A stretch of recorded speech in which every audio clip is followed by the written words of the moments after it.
Vande Mataram, my dear student. Today we have to start our new chapter. Chapter number 8. Cell, Structure and Functions. Part 2. New topic. Organisms show variety in cell number, shape and size. How do scientists observe and study the living cells? Scientist लोग जो होते हैं वो किस तरीके से living cells के बारे में ऑब्जर्व एंड स्टडी करते हैं? दे यूज माइक्रोस्कोप्स विच मैग्नीफाई ऑब्जेक्ट. तो वो लोग माइक्रोस्कोप का यूज करते हैं और जो भी ऑब्जेक्ट है तो उसको प्रॉपर तरीके से आपको देखना है तो माइक्रोस्कोप का यूज करेंगे तो कोई भी ऑब्जेक्ट हो आपको प्रॉपर तरीके से दिखेगा. Stains or dyes are used to color parts of the cell to study the detailed structure. तो सेल के स्टडी के डिटेल स्ट्रक्चर के लिए वो स्टेन यानी डाइस का यूज करते हैं. There are millions of living organism. तो मिलियंस ऑफ लिविंग ऑर्गेनिज्म है हमारी अर्थ पे. मिलियंस ऑफ लिविंग ऑर्गेनिज्म तो है ना.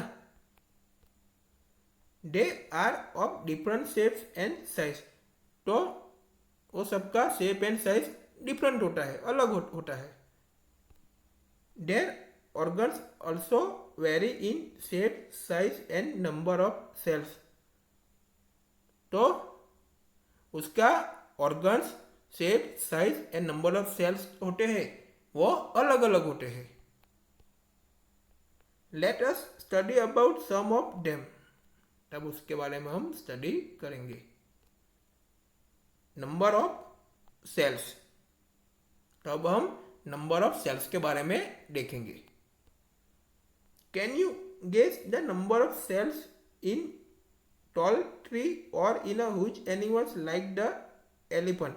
तो यहाँ पे ह्यूज एनिमल्स यानी एलिफेंट के बारे में बात की है. एलिफेंट और टॉल ट्री में कितने नंबर ऑफ सेल्स होते हैं वो आप गैस कर सकते हो कि कितने नंबर ऑफ सेल्स होते हैं. The number runs into billions and trillions. तो बिलियंस एंड ट्रिलियंस में नंबर्स होते हैं. Human body has trillions of cells which very in shapes and size. तो ह्यूमन बॉडी में कितने ट्रिलियंस ऑफ सेल्स होते हैं तो उसमें शेप एंड साइज वो अलग अलग होते हैं. Different groups of cells perform a variety of functions. सेल्स के जो डिफरेंट ग्रुप्स जो होते हैं वो वैरायटी ऑफ फंक्शंस को परफॉर्म करते हैं. A billion is 1,000 million. A trillion is 1,000 billion. तो वो सब आपको पता ही है. Organism made of more than one cell are called multicellular organism. तो मोर देन वन सेल से जो भी ऑर्गेनिज्म बनता है उसको क्या कहते हैं? मल्टीसेल्युलर ऑर्गेनिज्म कहते हैं. The number of sales being less in smaller organism does not in any way affect the functioning of the organism. तो स्मॉलर ऑर्गेनिज्म में नंबर ऑफ सेल्स जो होते हैं वो लेस होता है तो उसके फंक्शनिंग ऑफ द जो भी ऑर्गेनिज्म होता है तो उसके फंक्शनिंग में कोई भी अफेक्ट नहीं होता. You will be surprised to know that an organism with billions of cells begins life as a single cell. तो आपको ये जान के सरप्राइज होगा कि ऑर्गेनिज्म के जो बिलियंस ऑफ सेल होते हैं तो वो भी अपनी लाइफ बिगिंस करने के लिए इसमें क्या होता है? सिंगल सेल से ही करते हैं. Which is the fertilize egg. तो क्या करते हैं? को फर्टिलाइज करते हैं.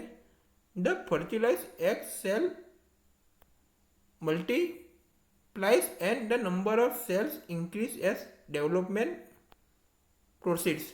तो fertilized egg जो cells जो होते हैं वो मल्टीप्लाइज एंड जो उसके जगह होता है नंबर ऑफ सेल्स इंक्रीज होता है. तो इसके साथ डेवलपमेंट प्रोसेस होती है। Look at figure number 8.3 a and b. Both organism are made up of single cell. तो आप फिगर नंबर 8.3 के ए एंड बी में देख सकते हैं, तो जो बोथ ऑर्गेनिज्म है वो सिंगल सेल से ही बने हैं। All the student look at the figure number 8.3 A amoeba and B paramecium. तो ए अमीबा के बारे में देखेंगे तो आप इस फिगर में देख सकते हो कि जो अमीबा है उसके फिगर कैसे होते हैं वो आप इस फिगर में देख सकते हो। तो ऐसे उसका स्ट्रक्चर होता है अमीबा का। अब बी पैरामीशियम। तो पैरामीशियम कैसे दिखता है वो आप इस फिगर में देख सकते हो। तो वो इस तरीके से दिखता है वो इस फिगर में देख सकते हो। ए वाली फिगर क्या है, अमीबा की है, बी वाली पैरामीशियम की है। तो वो सिंगल सेल से ही बनते हैं। The single cell organism are called unicellular organisms। तो सिंगल सेल ऑर्गेनिज्म को यूनिसेल्युलर ऑर्गेनिज्म भी कहते हैं। A single cell organism perform all the necessary functions that multicellular organism perform। तो सिंगल सेल ऑर्गेनिज्म जो होते हैं वो ऑल द नेसेसरी फंक्शन को परफॉर्म करते हैं, तो मल्टीसेल्युलर ऑर्गेनिज्म भी परफॉर्म करते हैं। A single cell organism like amoeba captures and digest food, respires, excretes, growths and reproduce. तो सिंगल सेल ऑर्गेनिज्म की बात करते हैं तो क्या आता है, अमीबा वो फूड को क्या करता है, कैप्चर एंड डाइजेस्ट करता है। तो वो respires, excretes, growth and reproduce भी करता है।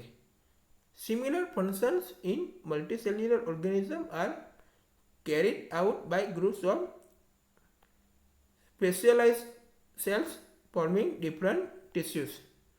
तो मल्टीसेल्युलर ऑर्गेनिज्म में जो सिमिलर जो फंक्शन है वो सेल के जो स्पेशलाइज जो ग्रुप होता है तो उससे होता है। तो उससे क्या बनता है, डिफरेंट टिश्यूज बनता है। Tissues in turn from organs.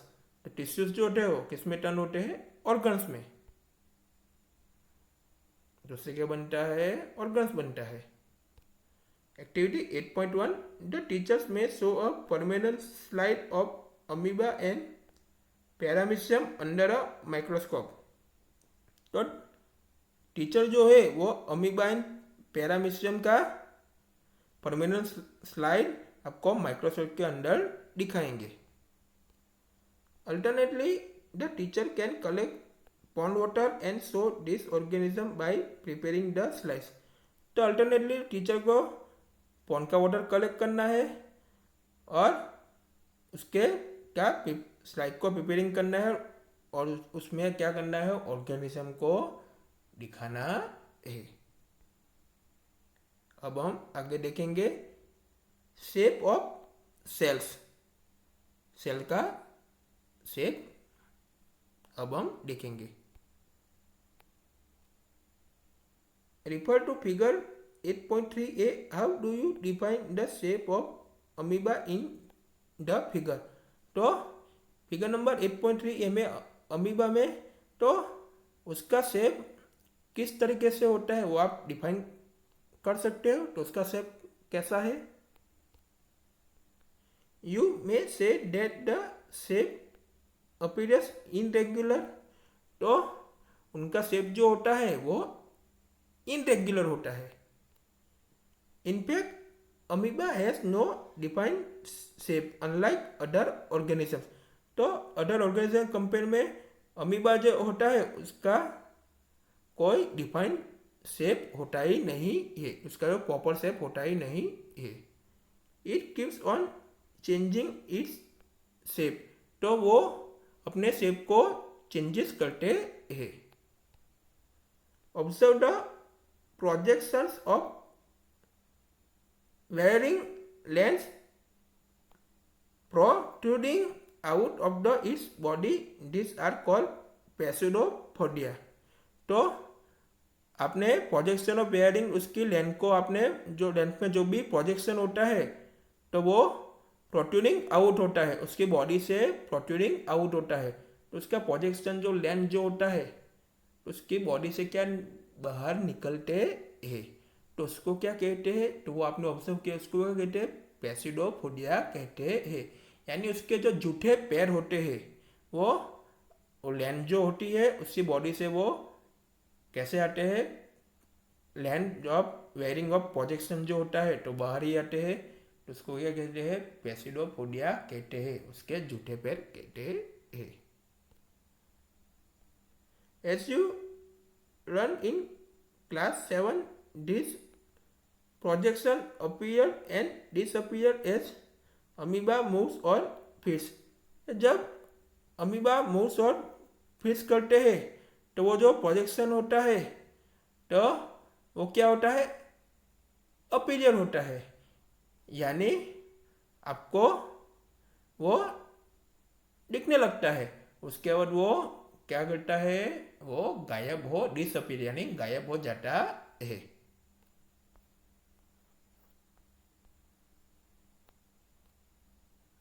A white blood cell यानी WBC in human blood is another example of a single cell. तो ह्यूमन के ब्लड में जो वाइट ब्लड सेल है तो वो सिंगल सेल का अनदर एग्जांपल है।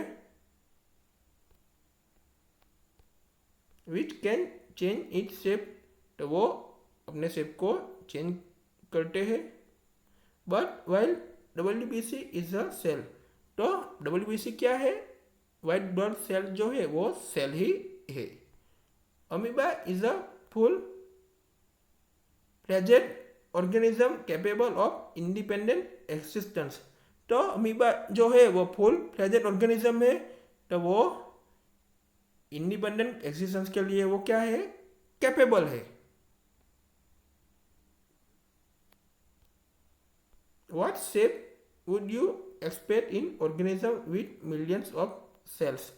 तो ऑर्गेनिज्म जो मिलियंस ऑफ सेल होते हैं तो उसका शेप कौन सा होता है, किस तरीके से होता है, वो आप किस तरीके से आप एक्सपेक्ट कर सकते हो कि उसका शेप कौन सा होता है। मिलियन सेल्स के ऑर्गेनिज्म होते हैं तो उसमें उनका शेप क्या होता है, वो किस तरीके से आप एक्सपेक्ट कर सकते हो। Figure 8.4 ABC shows different cells such as blood, muscle and nerve of human beings। तो आप डिफरेंट सेल्स के बारे में आप देखेंगे, जो ह्यूमन बीइंग्स में ब्लड, मसल एंड नर्व, उसके सेल्स के बारे में देखेंगे।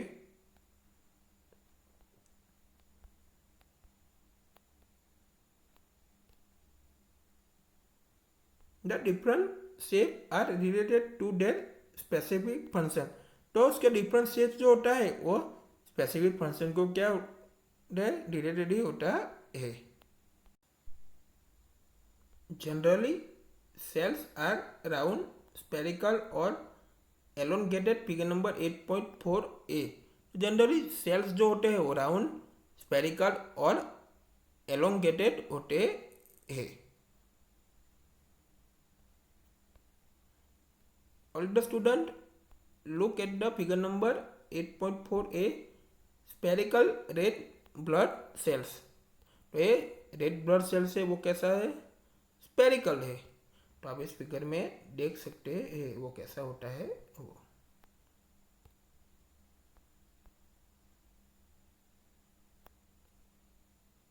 Some cells are long and pointed at both ends। दो सम सेल्स जो होते हैं वो लॉन्ग होते हैं और सम जो सेल्स होते हैं वो बोथ एंड से पॉइंटेड होते हैं। They exhibit a spindle shape, figure number 8.4b। तो उसका शेप कैसा होता है? स्पिंडल जैसा होता है। तो अब फिगर नंबर 8.4 के बी में हम देखेंगे। ऑलरेडी चलो look at the figure number 8.4b, spindle shape muscle cell. तो ये मसल सेल से, तो उसका शेप कैसा है? स्पिंडल है। तो आप इस फिगर में देख सकते हैं मसल सेल्स को। तो उसका शेप कैसा है? स्पिंडल है, स्पिंडल जैसा है, फिगर में देख सकते हैं। Cells sometimes are quite long, some are branched like the nerve cells or a neuron, figure number 8.4c। जो सेल्स जो होते हैं समटाइम कैसे होते हैं? क्विट लॉन्ग होते हैं, और some branched like nerve cell और न्यूरॉन। तो फिगर नंबर 8.4c में देखेंगे, figure number 8.4c, long branched nerve cell. तो ये क्या है? नर्व सेल है, वो क्या है? लॉन्ग ब्रांचेड है। तो लॉन्ग ब्रांचेड नर्व सेल कैसे होता है? तो आप इस फिगर में देख सकते हैं। तो उसका पिक्चर आप इस फिगर में देख सकते हैं, वो कैसा होता है वो।